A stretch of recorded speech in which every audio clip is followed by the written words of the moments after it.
इतना अब तय है कि हाजीपुर जो मेरे नेता मेरे पिता आदरणीय रामविलास पासवान जी की कर्मभूमि रही है, वहां से एनडीए के प्रत्याशी के रूप में लोक जनशक्ति पार्टी रामविलास के उम्मीदवार मैं खुद स्वयं होऊंगा।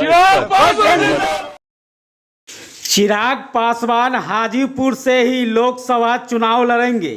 इस बात पर लोजपा रामविलास संसदीय बोर्ड की बैठक में मुहर लग गई। पार्टी के शेष उम्मीदवारों पर फैसला लेने और चुनाव से संबंधित किसी भी तरह के निर्णय लेने का अधिकार पार्टी संसदीय बोर्ड की ओर से चिराग पासवान को दिया गया है। लोजपा रामविलास संसदीय बोर्ड की बैठक के बाद अब साफ हो गया है कि चिराग पासवान का अपने पिता की विरासत वाली हाजीपुर संसदीय सीट चुनाव लड़ेंगे। बता दें कि दिल्ली में पार्टी मुख्यालय में लोजपा रामविलास के राष्ट्रीय अध्यक्ष चिराग पासवान की अध्यक्षता में बैठक हुई, जिसमें बिहार एनडीए की ओर से लोजपा रामविलास को आवंटित सभी 5 सीटों पर उम्मीदवारों के नामों पर चर्चा हुई। संसदीय बोर्ड की बैठक के बाद चिराग पासवान ने मीडिया से बात करते हुए चाचा पशुपति पारस के हाजीपुर से चुनाव लड़ने के सवाल पर बड़ा बयान दिया।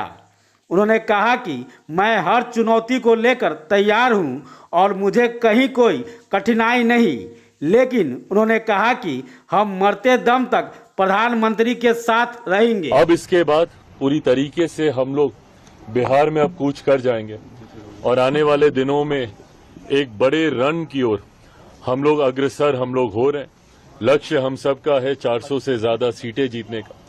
प्रधानमंत्री आदरणीय नरेंद्र मोदी जी के इस लक्ष्य को गठबंधन के तहत हम तमाम साथी मिलकर हम लोग जीतेंगे, ये विश्वास है। उम्मीदवारों की सूची प्रत्याशियों के नाम पर चर्चा चल रही है। कुछ नामों का सुझाव बिहार संसदीय बोर्ड के द्वारा आया है, उस पर भी आज चर्चा हुई है।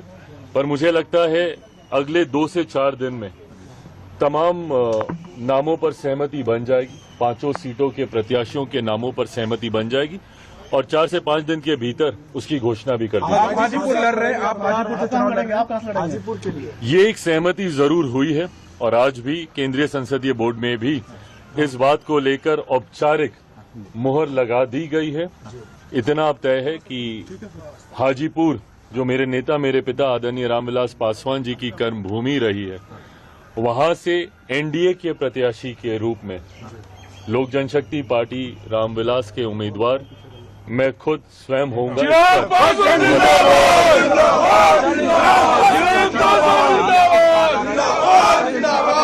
कहा जा रहा है कि वो आपके खिलाफ चुनाव लड़ेंगे हाजीपुर से, महागठबंधन से या चुनाव लड़ेंगे। भाई बिल्कुल स्वागत है। देखिए, मैंने हमेशा हर चुनौती का मैंने डट कर सामना किया।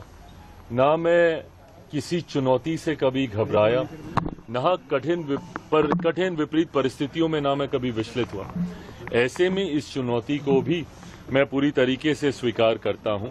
ये फैसला अंत में चाचा जी को ही लेना है। हमेशा उन्होंने कहा है कि अपने राजनीति में अपने अंतिम सांस तक वो प्रधानमंत्री जी के साथ रहेंगे, एनडीए के साथ रहेंगे। ये वादे, ये दावे वे करते आए हैं। ऐसे में क्या प्रधानमंत्री जी के 400 सीटों को जीतने का जो लक्ष्य है, क्या उसमें वह स्वयं रोड़ा बनेंगे? ये फैसला उन्हीं को ही करना है। पर हर चुनौती के लिए मैं तैयार हूं, इसमें मुझे कहीं कोई कठिनाई नहीं। चिराग जी कहा जा रहा है कि प्रिंस राज से फिर आपकी सहमति प्रिंस राज से समस्तीपुर के लिए जो अपने भाई हैं, क्या हो सकता है कि छोटे भाई? मैंने बार बार कहा है कि मेरे लिए अब ये सिर्फ राजनीतिक विषय नहीं है, मेरे लिए ये पारिवारिक विषय भी है। ये फैसले ऐसे फैसले हैं जो राजनीतिक दृष्टि से पार्टी को ही नहीं लेने हैं, बल्कि पारिवारिक दृष्टि से परिवार के सदस्यों को भी लेने हैं। ये वो फैसले हैं जिसमें तकलीफ मेरी माँ, मेरी बहनों, मेरे भाइयों को, मेरे जीजा जी को, मेरी फुआ फूफा जी को, परिवार के हर एक सदस्य को इससे तकलीफ हुई है। पर मैं इतना भी मैं जरूर कहूं कि पार्टी से, परिवार से अलग होने का फैसला तब भी उन्हीं का था। आज परिवार के साथ पुनः कोई जुड़ना चाहता है, नहीं जुड़ना चाहता है, आज भी ये फैसला उन्हीं का ही रहेगा।